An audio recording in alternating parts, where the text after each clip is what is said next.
Hi, I'm Greg, and welcome to my gregarious world.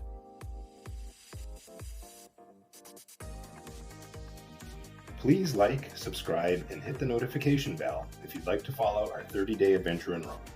Your comments and questions are always welcome in the comment section below. Our overnight flight from Washington, D.C. arrived in Brussels without any issue, and we quickly cleared customs.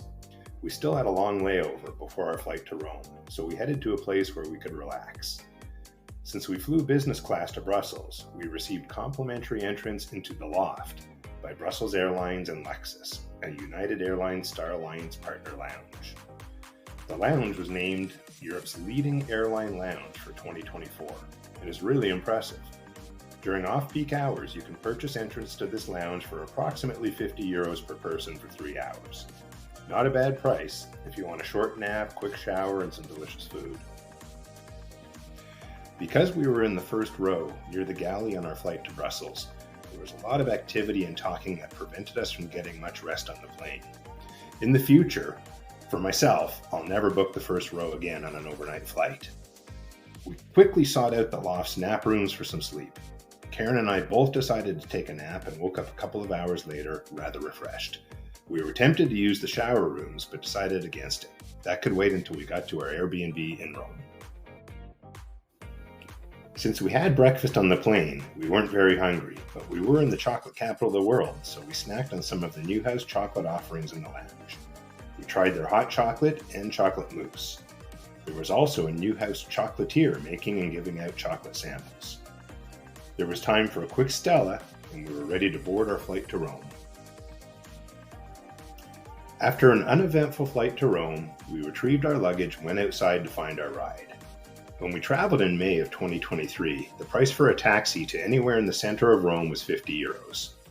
Most transfer companies match this price. We pre-booked our transfer with Mary Roma Transfers and we're glad we did. We were greeted by a man holding a sign with our last name on it. He took us to a roomy and clean black Mercedes that easily fit our 2 medium-sized pieces of luggage. I have read horror stories of tourists being scammed by taxi drivers. If you decide to take a taxi, make sure to confirm the price in advance. And although there shouldn't be, ask if there is an additional charge for luggage. When paying in cash, count the money out to the driver and, if possible, video the transaction. All taxis take credit cards, but it's good to advise them of your payment method before you hop in. The machine is often broken, but when you tell them no euros, it magically works. Our driver dropped us off at our Airbnb located in the Monte district of Rome. The location was in a touristy part of Rome, very near the Coliseum and the Coliseum metro stop. We tipped our driver €5 or 10%. Tipping is not expected in Italy, but it's appreciated.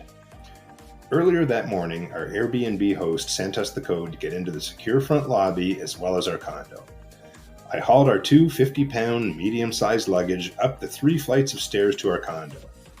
Many older multi-story buildings in Rome do not have elevators, so if steps are a challenge for you, take this into consideration when booking your accommodations.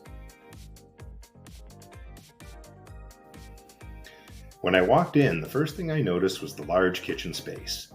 During our month-long stay, we planned to do quite a bit of cooking, so it was nice to see a big refrigerator and a large countertop for food preparation. We had a kitchen window that overlooked a restaurant below, and a kitchen table that easily could seat 4. I actually use this as a workstation for my itinerary plans every evening. And next to the stove was a washing machine. That came in very handy. It was confusing at first to operate the gas stove until I found the hidden valve that, as a safety feature, shuts off the gas. And when the Airbnb description stated the condo comes with a coffee maker, we didn't expect this tiny mocha pot. I did use it every day, and it made a great cup of coffee. We actually now have a large and small mocha pot at our home in Ohio. The living area was very cramped, but we didn't watch TV, so it was fine for us. I spent most evenings organizing and planning our next day. Each morning we left very early to beat the tourist groups, and were usually home by 3 p.m. to prepare dinner. The bedroom had a queen-size bed and lots of storage. The bathroom was next to the bedroom and was also spacious. We unpacked immediately after we arrived. Then it was time to get a quick bite to eat for dinner. I googled a pizza place nearby with good reviews and found La Bocaccia. Pizzeria La Bocaccia is located near Piazza Madonna in the Monte area. It's open from 9 a.m. to 10 p.m., so it's a reliable place to find something to eat almost anytime you're hungry. We found a huge variety of pizza. It's a bit overwhelming at first. You choose the pizza that you'd like to order and indicate how big a slice you want. They will offer to cut up slices into pieces more manageable to eat. Then they'll warm it up and bring it to your table. Interestingly, the pizza slices are priced by weight.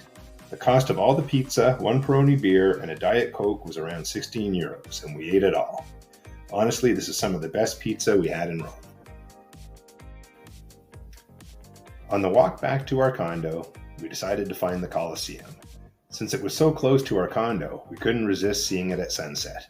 It was an unforgettable sight. Then back home to get a good night's sleep. We're both feeling very excited because tomorrow will be our first full day in Rome. Buona notte.